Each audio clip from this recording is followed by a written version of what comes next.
Hello, everyone, and welcome to the Cinema Flow podcast. I'm your host, Zach Abdulbaki, and today I'm joined by a very special guest.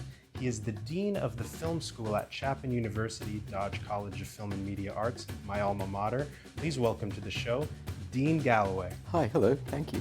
Of course. Thank you so much for welcoming us in your lovely office over here. And I thought for today's show, we could make this episode useful to all of the students who are graduating and are about to be applying for jobs, as well as all the recent graduates who are either looking for a job or looking for a better job. Does that sound good? Yes, and critically important. And I will tell you that when I came in, one of my major goals was to set up a career center, which didn't exist.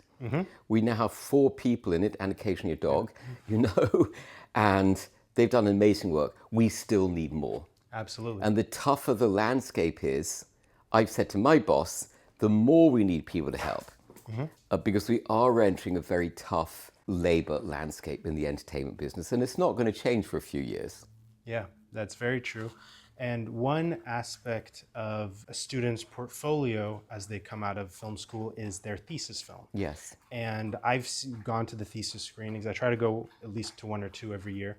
And I was wondering, what are some of the common strengths and weaknesses you see in these films? Because some of them could be like Parker Finn's film, which led him to success with the Smile franchise. But I'm curious for you, what are some of the strengths and weaknesses you see, obviously without naming any films, but what do you think? So, first of all, the quality sometimes astounds me because I went film school. Yeah.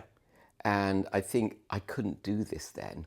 And sometimes that is humbling and intimidating. You think, oh my God, why wasn't I doing stuff like that? But that's very, very reassuring. Some are better than others.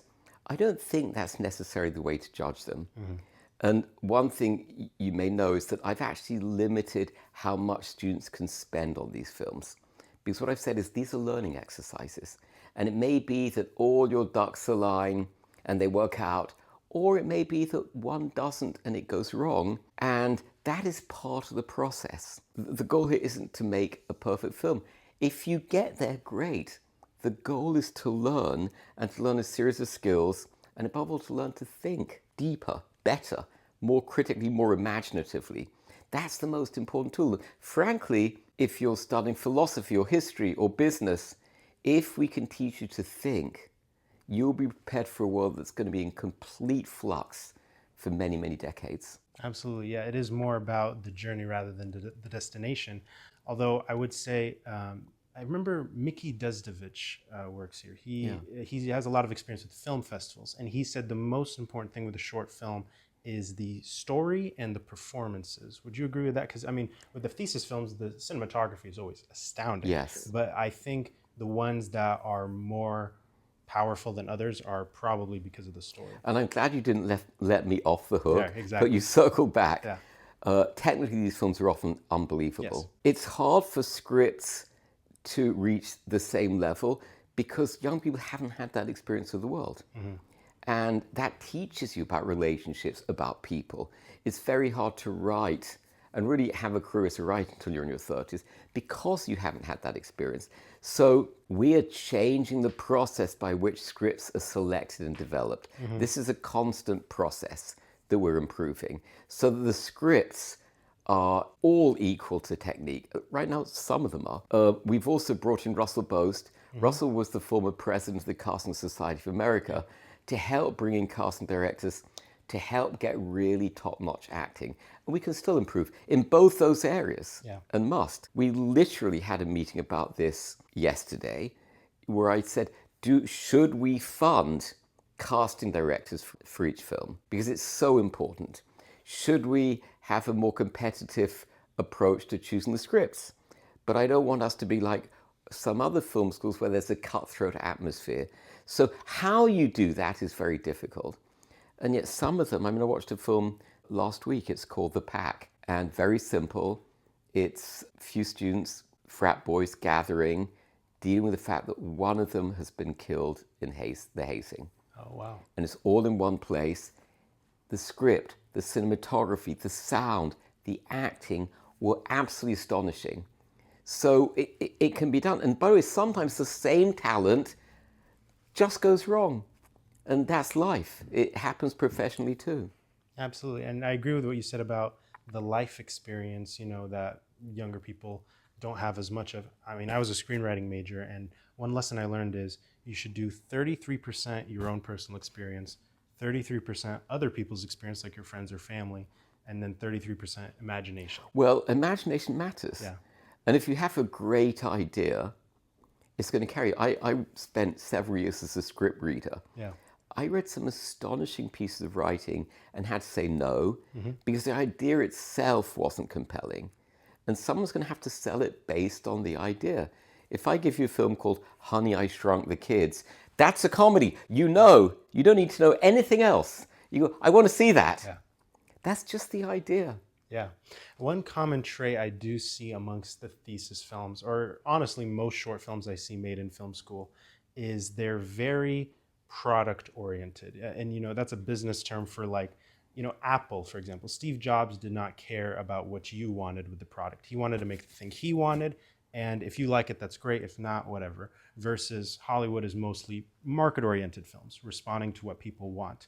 What is your opinion on, the age-old debate of art versus commerce? Should students be trying to make horror films, for example, because that's going to lead them to what the market wants, developing skills in that genre, or should they really just stick to what they want to make artistically? Well, first of all, we are a film school. Yeah.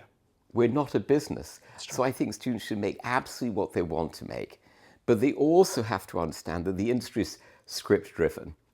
And so if the idea isn't viable, then you're really stuck. If the idea isn't original, you're going to have a problem. So it's a very fine balance. And I'm going to tell you a bit more about that. But I think in film school, you can do the art you want, but you also have to learn about the industry. But at this stage, we're not telling you, you must do this. We are, however, shifting more towards a script-centric film school. Because if the script doesn't work, you're dead in the water. Yeah. If the script isn't interesting, you may make it brilliantly, but you're still stuck. So we're at the tail end, I think, of a period based on, if you know the term, the auteur theory. Yeah. And the auteur theory was spawned in the late 50s and 60s by a brilliant group of French critics who became directors. Jean-Luc Godard, François Truffaut, they're the best known. And the idea was very simple. It's that a great director puts his stamp on a film. It was the opposite of the studio system in Hollywood, where you were a cog in the system. So there are two problems with this. The first problem was this was misinterpreted. And the misinterpretation was that every director should also be a writer. Most great directors work with great writers. Hitchcock, Renoir, John Ford, Spielberg, absolutely. So they understand you can still put your stamp on working with a writer. So we're trying to reorient so people value and respect scripts. So that's the first problem. The second issue is actually the golden age of Hollywood, which is an era of expertise. I'm writing a book about Hollywood in 1939, which is the pinnacle of the golden age.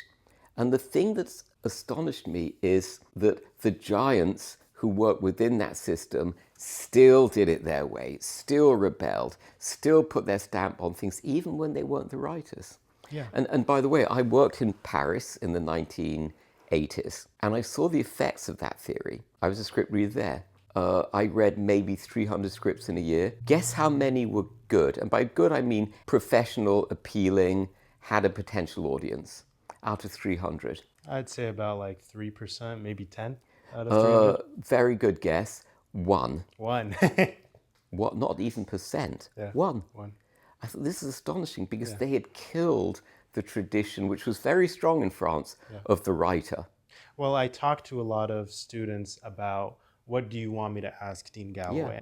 I think a common grievance I've seen amongst former screenwriting majors, now the majors writing for film and television, was that they left school without one of their films being made. Now, personally, I am sympathetic to the idea of a directing major wanting to write his own script or work with a writer on his own story as an auteur. So do you think, like, has the program changed in a way where now they're required to work with screenwriting majors, or and how do you feel about the subject? Yes, in the general? program's changed. I feel that the screenwriting students should have their films made. Yeah. I also feel we shouldn't be dictating somebody. So there's now a process where at various points directors must work with writers. If they want to write a thesis film, they must have gone into a class. And ultimately, there's a selection process based on script. So if you're a director and you've written a script that gets into the top 25 or whatever, great, you direct. If not, you take another script. If you're a writer, you're in the same pool. So the reality is it's hard to find even 25 to 30 great scripts. But this creates a level playing field where the writers can submit scripts, the directors can submit scripts, a very neutral committee chooses them, and each person on that committee has the right to really go to bat for something. So I think it's as fair as can be. We've also done everything now to integrate screenwriters and animation, so screenwriting students can work on animation films, and we're doing everything to encourage writers and directors to work together. Because one of the best things you can come away from film school with is a partnership. Yeah. And another thing some of the writing alumni told me, and even some current students told me, that they wish that they were forced to take production classes, that it was integrated within the major. I mean, my feeling was, if it's not required, that's okay, just go and try to take those classes. But do you think that they should be required to take? First of all, they can work on as many productions as they want. True. Where you'll learn. We do more production than any other film school. So we're always trying to get students to work on films. The problem here is we could make each program 10 years and get you to do everything. Remember, for undergrad, half basically is general education. Yes. So now you get the problem of what do we eliminate? No one's going to get everything they want. I don't get everything I want. I would like you all to do much more film and television history. We can't squeeze it in. Yeah. So there's a constant back and forth on what's the right mix. Yes. Well, back to getting to the job market. I mean, I went to this alumni and entertainment event recently, and they asked everybody, what are you optimistic about regarding the film industry right now? I want to tell you what I'm optimistic about, and then I want to hear what you are. Was that one of our alumni events? Yes. Yes, good, because we've really stepped those up. Yes.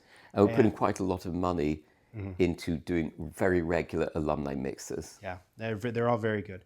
And one thing I'm optimistic about is if you look at the few years after COVID, like 2021 and 2022, the landscape of movies in theaters was very uncertain. If you made a list of your 10 favorite films in 2021 and 2022, I guarantee you half of them didn't make their money back to the box office. However, the reason I'm optimistic is because in the last couple years, we've kind of reached a new normal where you can sort of predict what the market value of a movie is going to be before it comes out. You know, because the golden rule of production financing, the market value has to be higher than the budget. I learned that here. And well, a lot higher, because a lot higher, absolutely, a lot higher. And I think if a filmmaker, a young filmmaker, wants to make films that are personal, artistic, and original, and have them succeed in movie theaters, all signs point towards horror. So that's one thing I'm optimistic about, is that there's at least one genre where it still works. That's why I think film students should try to, find a way to love horror and see if they can be good at it. But I'm curious on your thoughts on that, and also just what you're optimistic about right now in the film So industry. I do take the long view on these things. Yeah. 1927 was a pivotal year in film. Yeah, And by the way, it's almost exactly 100 years ago. absolutely. Because, as you know, Jazz singer. the jazz thing, sound came in. People were terrified. The entire industry changed. Actors with squeaky voices disappeared. You ever But seen those- The Artist? Yes, of course, Great yeah. film. Yeah, exactly. So, but there was also an influx of talent, and the industry grew. Yeah. So now come to the invention of television. Oh my God, this is our enemy. And then the feature film business for us, oh no, this is another market for us. Cable, the internet, we've dealt with constant change. The truth is, if you look at the numbers, the entire entertainment and media business globally is growing. It's shrinking in LA. And that's terrible. And that's going to affect our students. So you're looking at one tiny slice, which is the feature film business, which has rebounded from COVID. Not quite to the same levels, but enough to make us optimistic. Yeah. But production has fled Los Angeles, probably isn't going to come back It's getting a little better this year so because far. the government put in a lot Yes. of money, but I don't think it's going to make a radical change. Yes, it's been better with TV. Film has a way to go. Yes. Yeah. But remember, and the other problem is all these streamers, they're in an arms race. It's over. They're all cutting back. But still, this is a gigantic industry compared to what it was 10 or 15 years ago. Yeah. Much bigger. So What makes you hopeful then? it makes me realize that people are looking at, oh my gosh, there are not the jobs there were 5 years ago. There are a lot more than there were 15 years ago. So we should focus on that. There is so much being made. Yeah. You know, a couple of years ago, there were 599 scripted series made. When I was growing up, there was prime time on 3 networks, and at 10 o'clock it ended, and you went to bed. So there is a growth, but it's a global growth, and it's not just Hollywood. And Hollywood is retrenching. So what's that mean? One thing that we're really looking at in changing our entire curriculum is to start to teach our students to think entrepreneurially. Right. Because you have great skills, and there is a need for those in businesses, corporations, legal firms, marketing companies, social media firms, which makes them very valuable while you're waiting to get the feature film off the ground or whatever. Yeah. So that addresses my optimism. Yeah. I mean, I think when you look at the recent filmmakers who are debuting and making a splash, that what you talk about when you said that people need to be entrepreneurial, I agree. I think Hollywood doesn't seem to be interested in developing and cultivating new talent the way that there used to be big writers' rooms with 25 episodes a season, and you take them on set and teach them how to direct. They seem to want you to make yourself a hot commodity. You have to be in the business of Steven, be in the business of Zach, and make yourself something valuable or have something to contribute that's valuable to these studios, and then they'll. But now there are the avenues to do that. They didn't exist before. You know, YouTube, the internet, verticals. Yeah. They weren't around. Well, let me ask you this, because I'm someone who's had a lot more success independently than within institutions. Not by choice. I would love to be part of an institution. What do you think are the pros and cons of working within an institution versus being independent and entrepreneurial? I also want to answer the second part of your question, which is about horror. Oh, yes, horror is in. These things go through cycles. The rom-com was in, the hero's journey was in.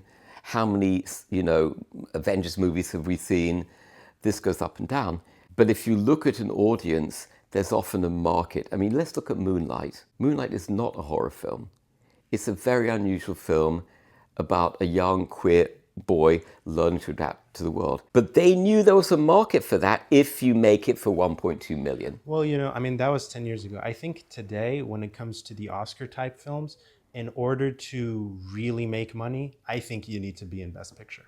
Whereas a horror film, it can be good, it can be bad, it can be in the middle. It'll make more money if it's good, like Obsession. But even Winnie the Pooh, Blood and Honey made a lot of money. That has 3% on Rotten Tomatoes. Yes. But I think a film like that can still find an audience. Absolutely. You may have to market it in an unusual way. And remember, Moonlight, even though it won the Oscar, didn't make that much money after winning the Oscar. It did well in theaters. It definitely made its money back. I mean, with the made its money back, but it wasn't a big hit. Yeah, I mean, it's not La La Land, or anything. But for that type of film, it was very successful. And I think when you say about marketing, that's the awards campaign. I think that's if someone really wants to stick to drama, you have to have the goods. You have to be in Best Picture. You have to know how to market it. And know how to market it and have that funding behind you. But what are pros and cons of being independent? So going back to what you're saying, first of all, we all want safety. We all want to be nurtured. We all want somebody to give us things on a plate. Yeah. Every single thing I've done, I wanted someone else to do it for me and make it a hit. Every big thing I've done, don't think I go into it thinking, I'm going to do this. I go in trembling with fear, worrying about potential failure. I always wish somebody would discover me. These things are unlikely to happen. When they do, you get everything that goes with it. You get nurturing, experience, a system that you can understand. All that's great.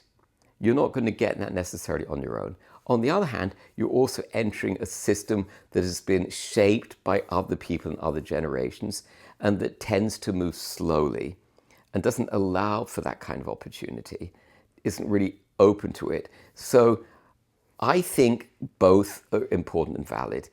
If you can get one of those legacy institution jobs, CAA or being a page at NBC Universal, great. You're going to learn a massive amount, but you can learn a lot by having to force and adapt and think creatively. And I think the hard thing about that is that works for some people, doesn't work for everybody. If you're a cinematographer or a sound, entrepreneurialism may not be in your nature, but if you can coalesce with the Zacks and others and bring your skills together, then you can use that extremely well. Absolutely. And do you agree? I agree, and I'll give you a little story that will, sort of respond to that. I interned for a talent management company, and I love this company, and they've been very good to me. I interned for them, and later applied for a job, and they said no, and I said, why? And they said, because you told us you want to be a director.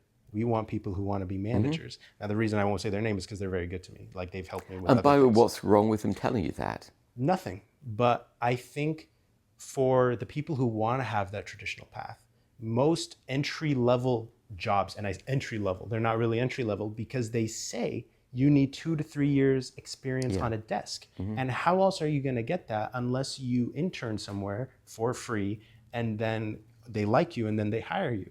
So, and also you can't do unpaid internships after you graduate.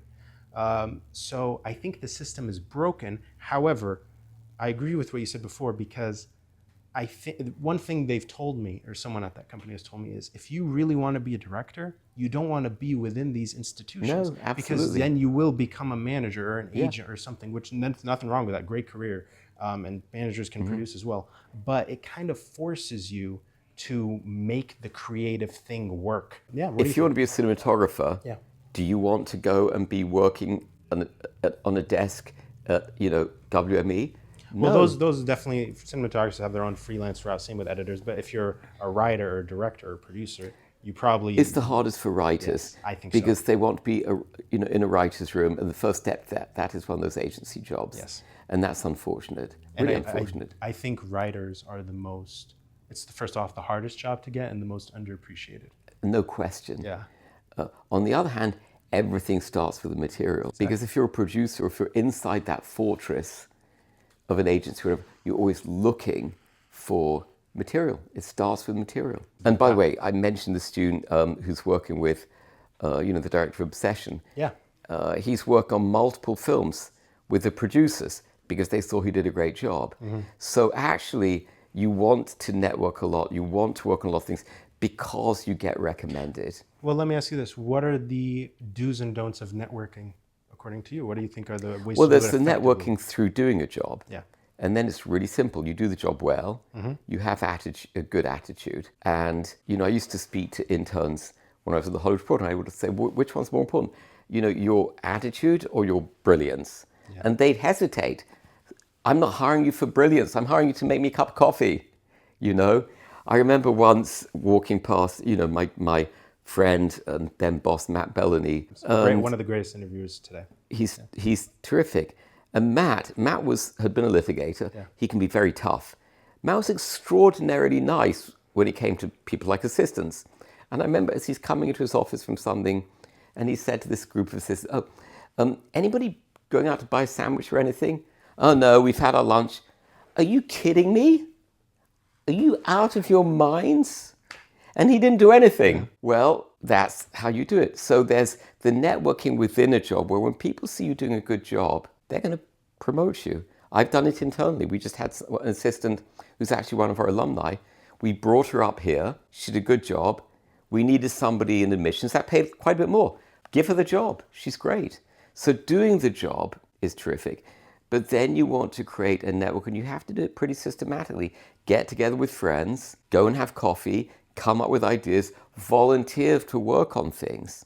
And that's how you build a reputation. Reputation isn't based on, I like this person. Yeah. It's based on this person works really hard and does a great job. And You need to access enough people so that you're getting more than just one phone call every 6 months. Absolutely. And I think it takes a lot of patience, and also you never know what will lead to what. And yes, you don't know. Yeah. Unfortunately, look, it's like dating on the internet or whatever. You have to, kiss 100 unpleasant fish. Exactly. And then something happens. I remember years ago interviewing Julianne Moore. Oh, wow. And she just got married, and we talked about it.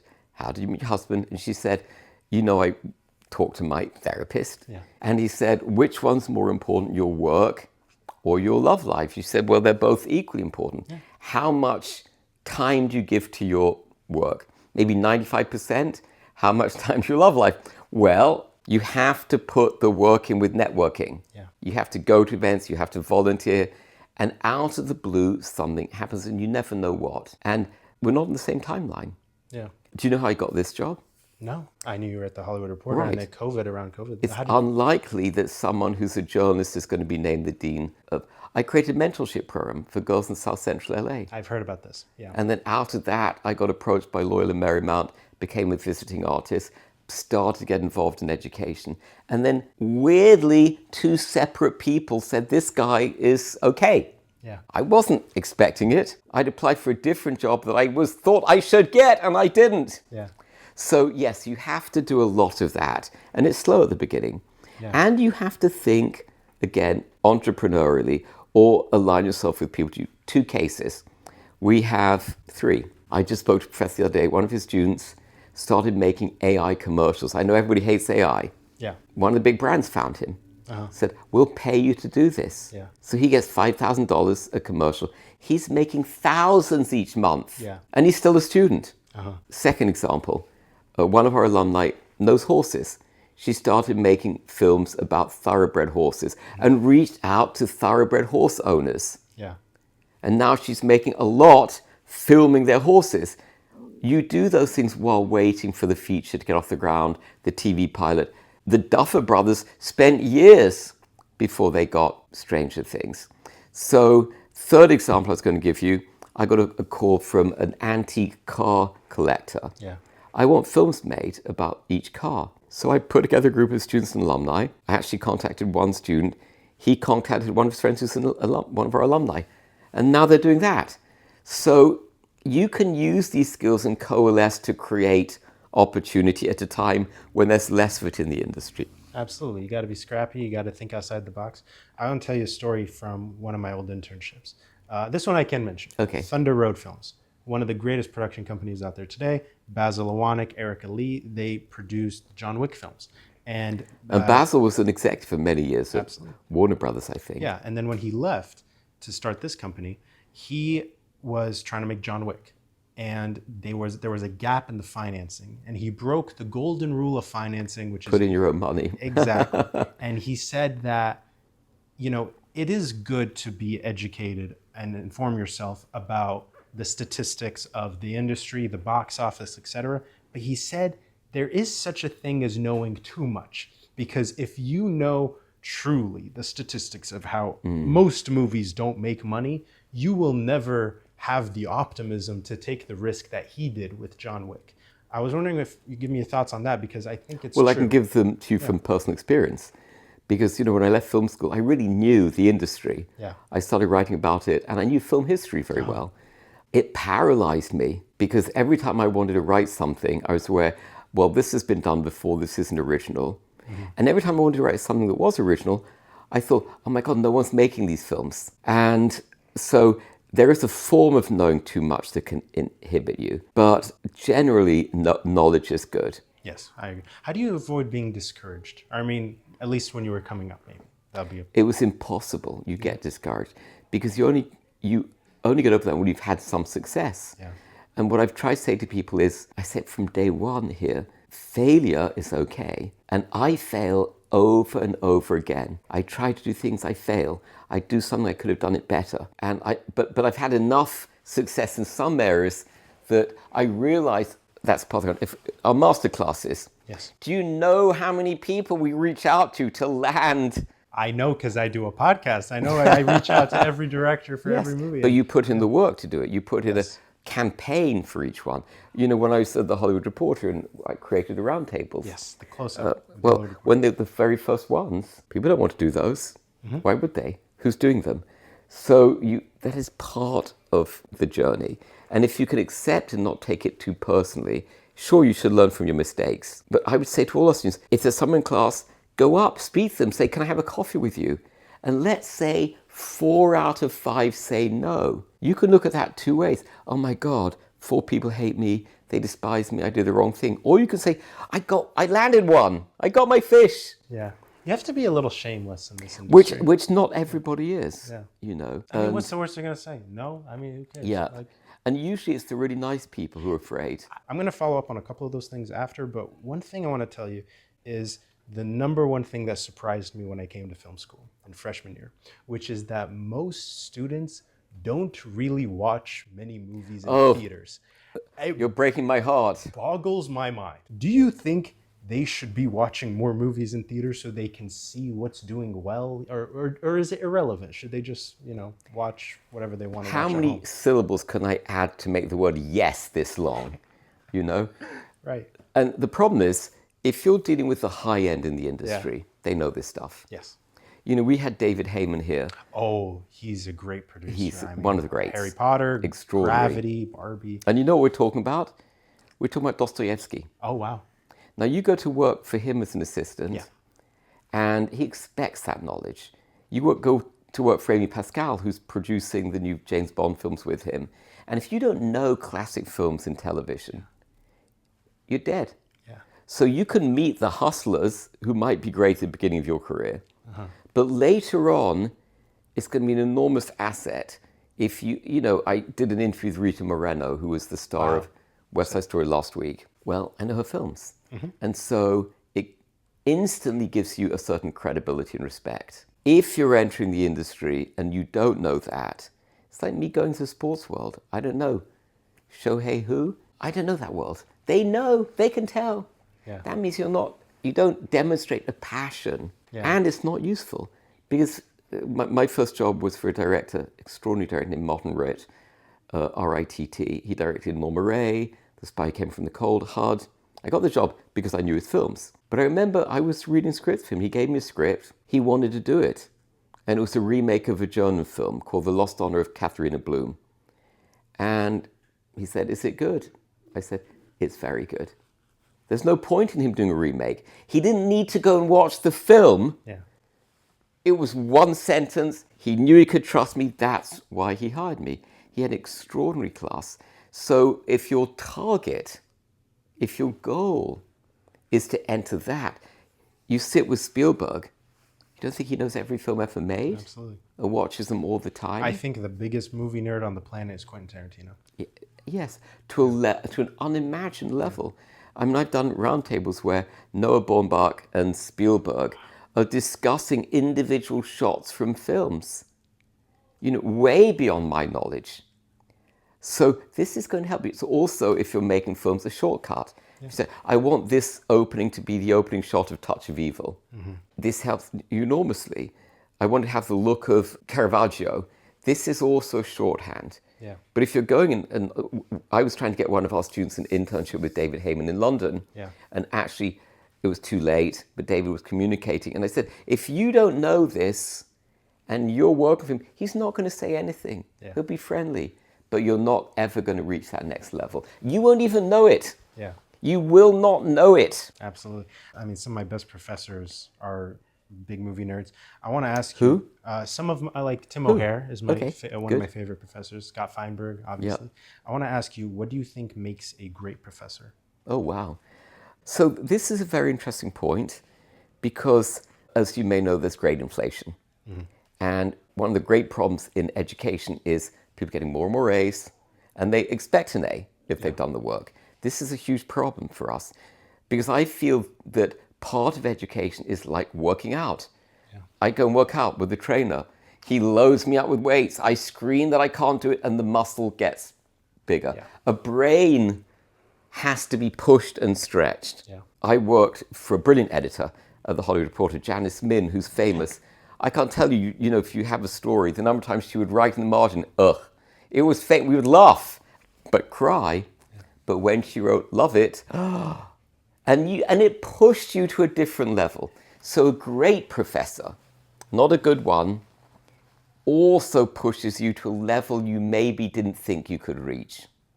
Now, what do you need to do that? You need passion and enthusiasm. You need the ability to project belief. If I believe you can do it, even when you can't believe it yourself, you need an extraordinary commitment to humanity. But you also need rigor. Yeah. And I've sat with professors and said, you're giving all A's. You know, Harvard has just instituted a policy where they're only giving 30% A's. Wow, that's draconian. Yeah. But there's a reason. You know, when I was in high school in England, if you got an A, you would really be thrilled. So I do feel that an element of rigor is involved. Tell me what you think makes a great professor. I think creatively, what makes a great professor is someone who says, okay, this is the type of film that Steven wants to make. I'm going to help you make the best Steven movie you possibly can. Yes, you're talking about one aspect of education. One aspect of which is production. I agree. Yeah. And the danger, this is the same in editing, and I've been an editor, obviously, is you trying to get that writer to make what you want to write. Yeah. I remember reading a story by a friend of mine. It was a profile of, I think it was Hans Zimmer. Oh, wow. And I edited and changed it around. And I woke up the following day and thought, all I've done is make his story my story. So I totally agree with you. Yeah. It's helping that person and in life find who they want to be, what they want to do, as opposed to this is how it's done. I want to ask you one thing. What is the hiring process like for professors, and how much do you guys care about credits? And also, if they've never taught before, how do you test them? Do they teach you? You ask great questions. Yeah, thank you. Excellent questions. There is a formal hiring process. A search committee is created, usually 3 people on the faculty. They advertise the job, they discuss the wording of the job, and then people apply. Those 3 go through all the applicants and decide which ones they want to interview. They interview them, and then they bring in 3, sometimes 4, to teach a class and do a presentation. And then we all sit and discuss, and ultimately I choose one. That choice is usually in sync. I can't arbitrarily say, we're going to go this one, and I disagree with all of you. So we've always had a conversation that has reached an agreement. This is part of a system you've probably never heard of in universities called shared governance. And it's very hard for somebody who comes from outside universities, like I do, to adapt to that. Because the professional world is hierarchical. And you may get input, but ultimately you decide and you have to figure out how to execute something. In the late 40s, there was a gathering of universities at a conference where it was agreed that faculty and administration would have equal rights. So at every point, administration, that's the president, that's the deans, we have to bring in the faculty, we have to respect them. It can make change very difficult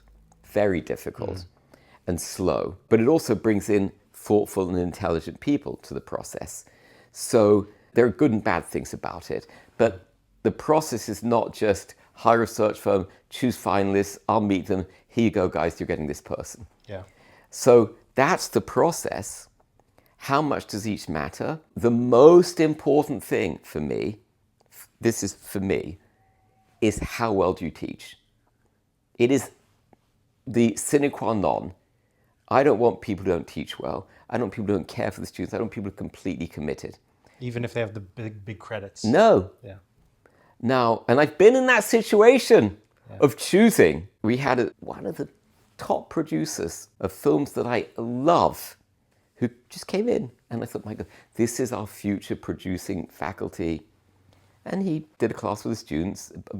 This was before there was a job. He did a presentation. People were dying of boredom. Dying. And I thought, can't bring him in. Yeah.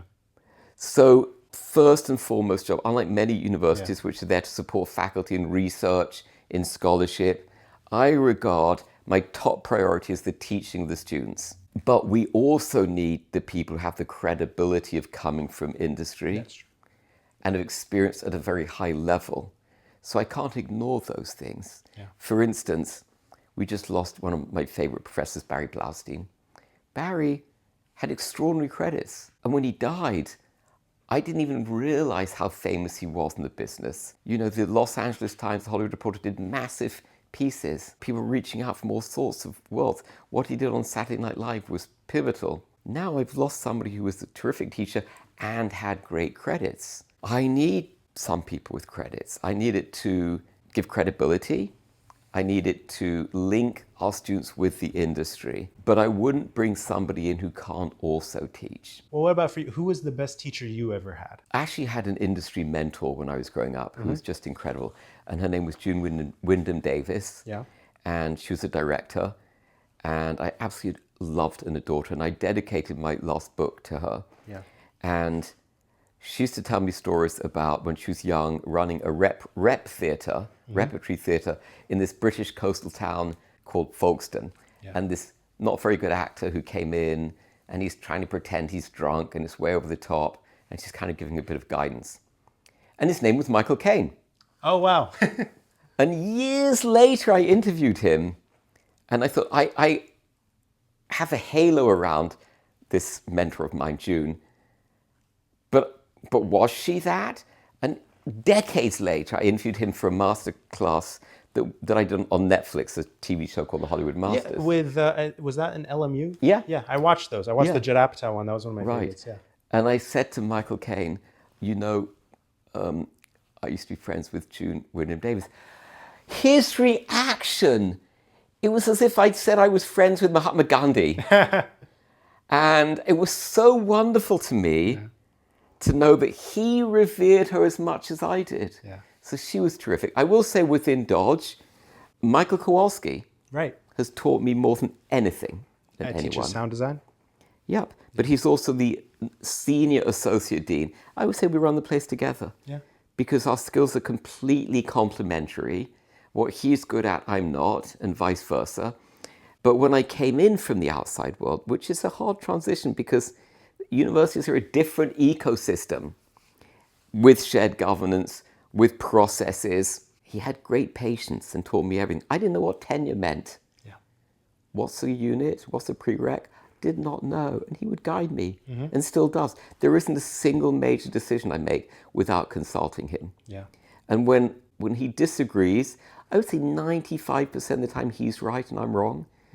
I can think of 2 examples in 6 years where I still think I was right, but 98 he was. Yeah. So he would laugh if I said he's my mentor. I call him my guru, you know. Guru. But we have wonderful professors, extraordinary professors. Who is on your Mount Rushmore of the 4 best interviewers working today? And I can tell you mine as well. Okay, so I'm going to exclude the people I know personally. Yes, so for you, no Scott Feinberg, no Matt Bellany. No Kim Masters, no Stephen Galloway. No, this would be unfair and all my friends will come after me. But I once wrote a list of the best film books and all my friends that I didn't include were out to kill me. I'll give you 2 that I think are extraordinary interviewers. Yeah. Tell me if you agree. One is on the radio, Terry Gross, Fresh Air. Shocked at her brilliance and her ability to follow, listen, structure it, but follow. You know who the other one is? Howard Stern. Interesting. He's a brilliant interviewer. And I remember years ago doing a big profile of Hugh Hefner, found at Playboy.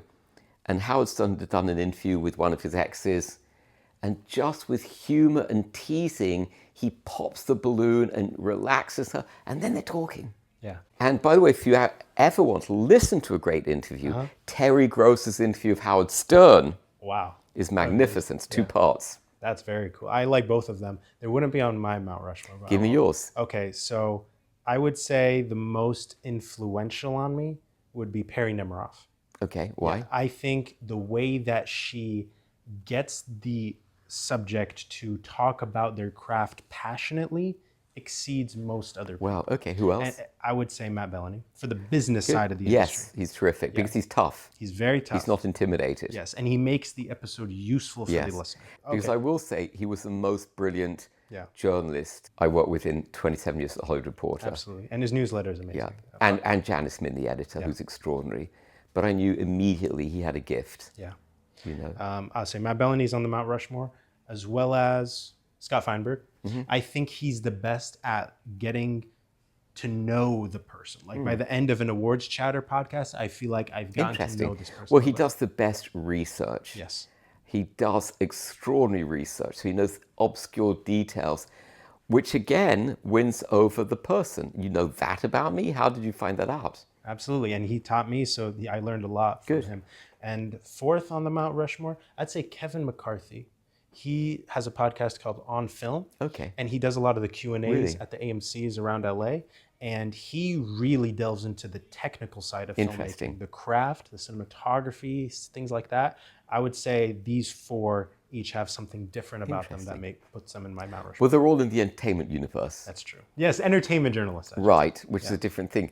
I was looking at the broader sort of who I want to listen to. And by the way, I actually hate listening to entertainment interviews for two reasons. First of all, it's my bread and butter. You've done it.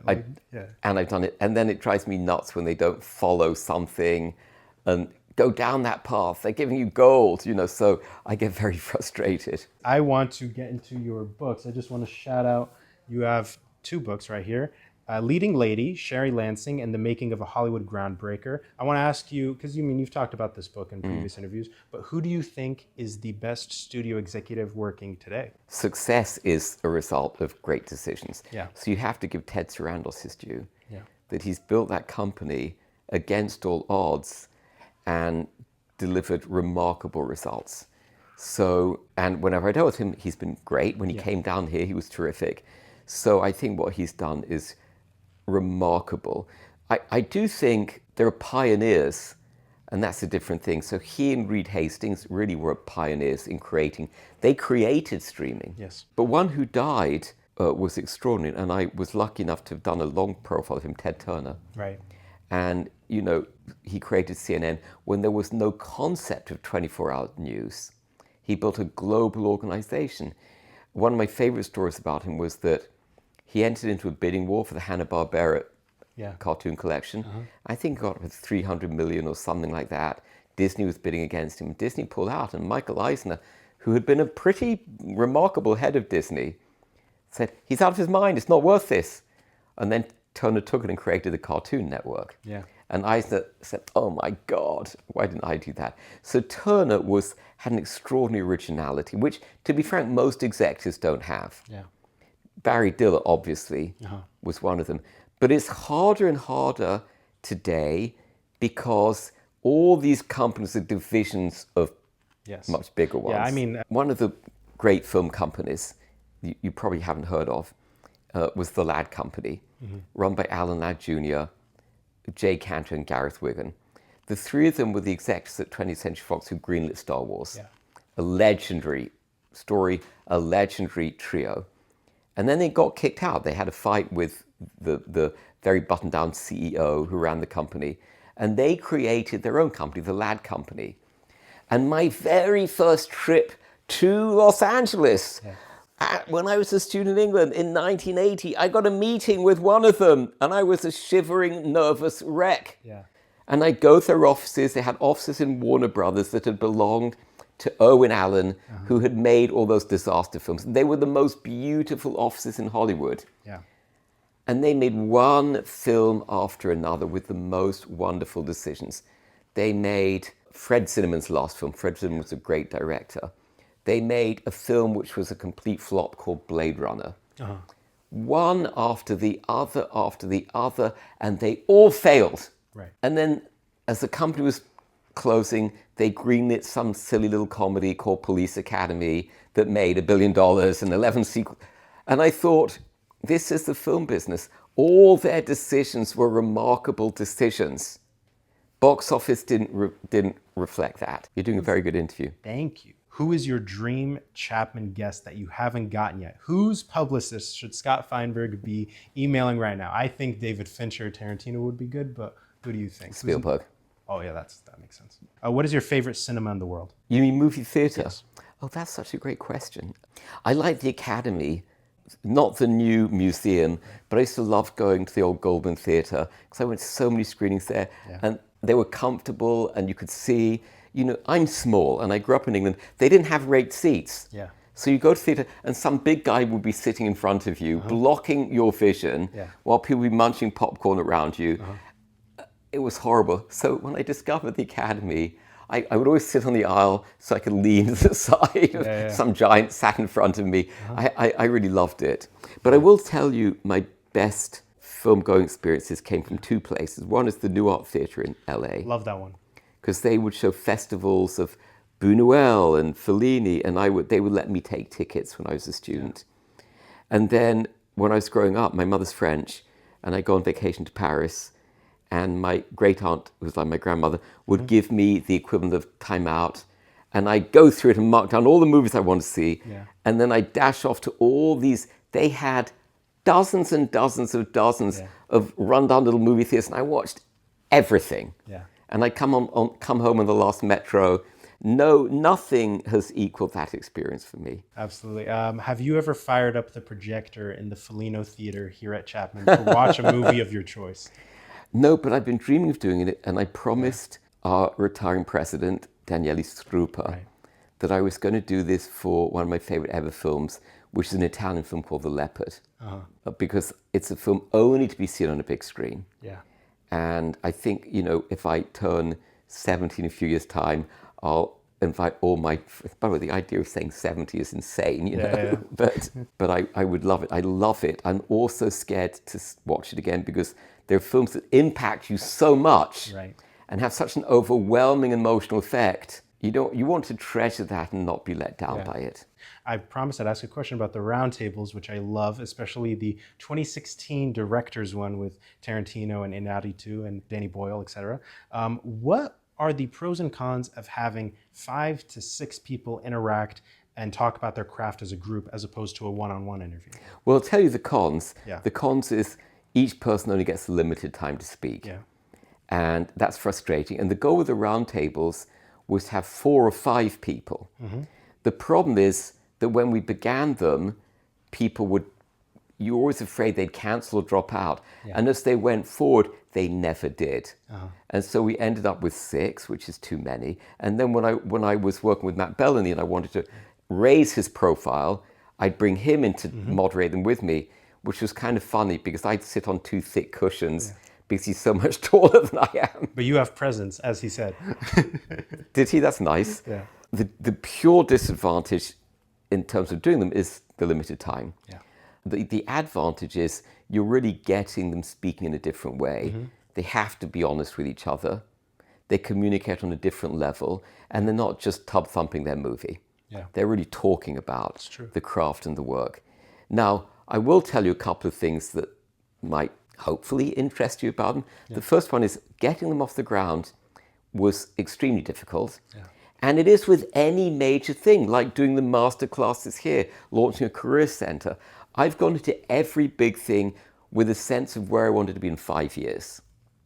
And part of that is knowing that it must begin. It's not going to begin on the level where it will be in 5 years. But if you begin with too low quality, you can't build from it. So the very first one, I remember we had Nicole Kidman, Forrest Whitaker, Edward Norton, and they were very, very highly respected without being superstars. Nicole Kidman became one. Because I knew that the next year, if I say to George Clooney, this is who I have, they respect that. So launching with quality is extremely important. Launching with a plan. I've had many students who come, they want to create a film festival. Who's going to run this when you leave next year? I don't want to do anything without some vision of where it's going to be and the steps to get there. So the launch was very difficult because now you've got to get several people in one room at one time. And always the problem was coordinating. We would put together blocks. We've got 3 brilliant actors who can do 10 a.m. till 12, 3 who can do 12 till 2, but they can't shift.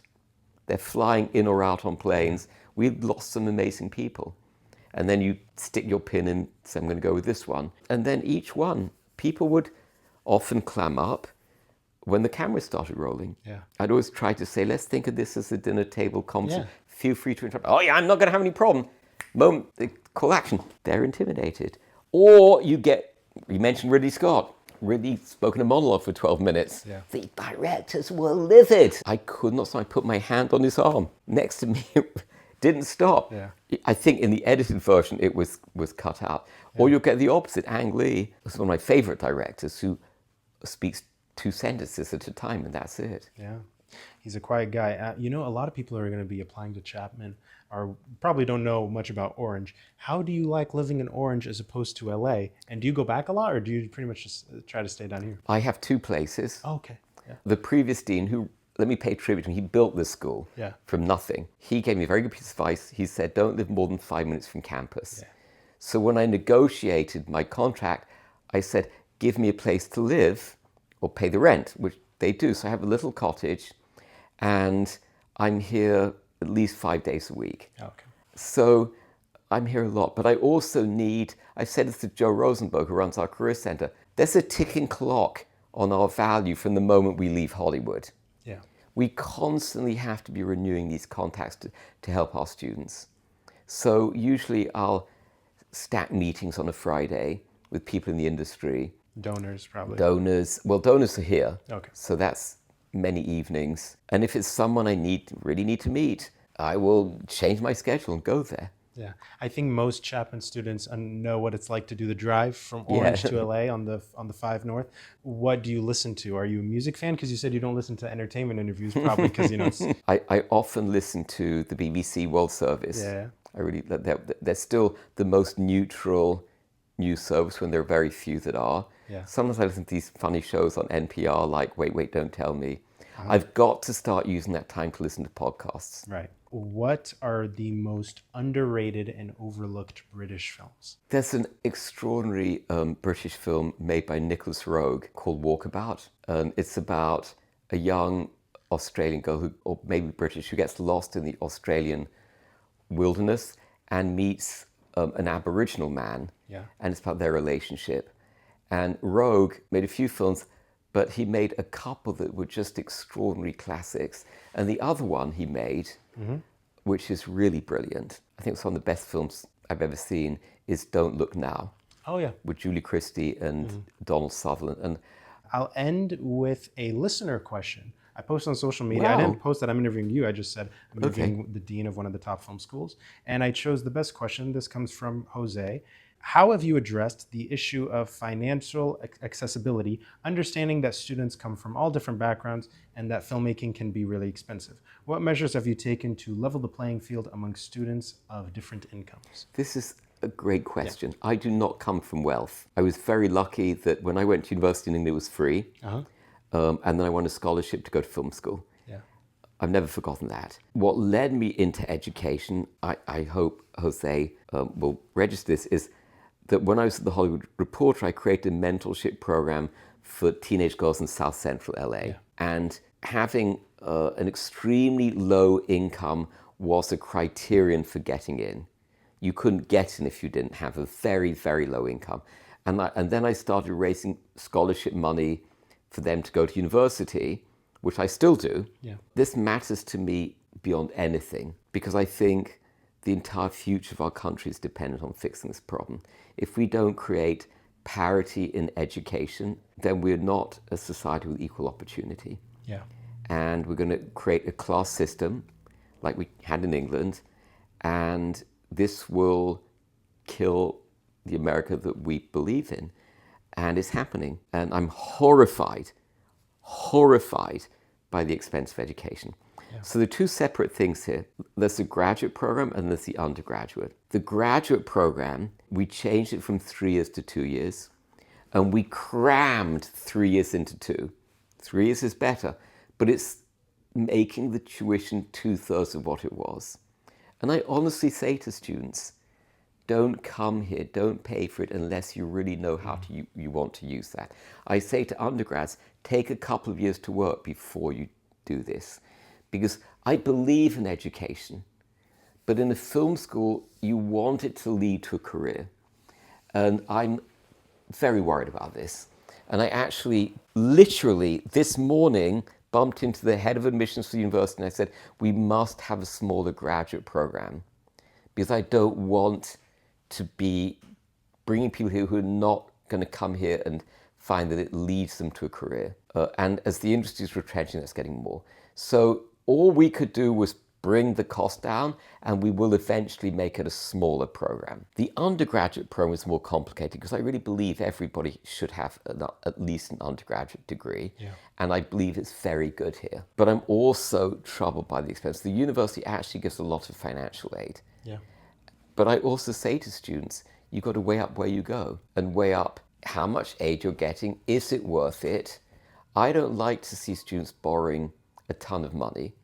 And one of my favorite alumni, who used to be my assistant's assistant, came here, went and did a master's degree in Paris, and now has to pay back this insane amount of student debt. So I want people to think about that. And I don't have any power to control financial aid. The university is on a major mission to build the endowment so we can start giving more financial aid. We've done things internally.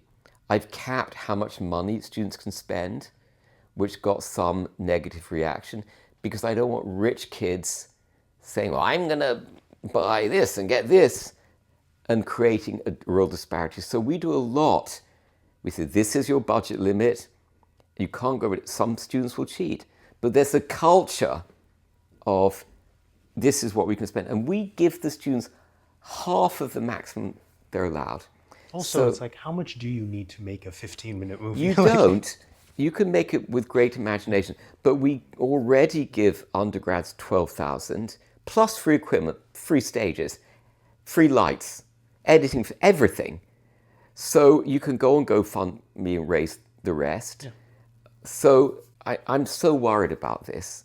Not just about us, and I've done what I can do, and I'm raising more money to give more money for production, but just this insane cost of education, because it's wrong. It's morally wrong. Yeah. I'll say as an undergrad, I did it in 3 years because I did 6 classes a semester. Wow. And then I also did some classes at a community college and then transferred the credits, which is, I think, one way to to lower costs. Yeah, exactly. But it's crazy that people have to think like this. And if you are involved with kids from really underprivileged backgrounds, which I am, now we created a Dodge, a mentorship program just for kids from underserved areas. Mm-hmm. We bring 20 of them here every year and pair them with our students to try and help them learn what they need to learn to access university. Yeah. But you're not told, you're not given the information. Yeah. I hope this has been useful to some of the people listening, whether they're... And please tell them they can always reach out to me. It's sgalloway@chapman.edu. Absolutely. You said that on the town. Kudos to you. You allowed me in here to interview you, and you didn't tell me you can't ask this or can't ask that. There was no pre-interview. Well, I'm a journalist. Yeah, exactly. I don't like people telling me, ask this. And I've always said, you can always tell your client how to answer something, but you can't tell a journalist not to ask questions. Exactly. But you ask really excellent questions. Thank you, Dean Thank Galloway. you so much. Thank you so much. Thank you too for doing all the hard work. And that does it for today's episode of the Cinema Flow podcast. I want to thank my guest, Stephen Galloway, as well as the director for this episode, Kareem El-Khouli, our technical supervisor, Liam Harrington, and I want to thank you. We will be back next week.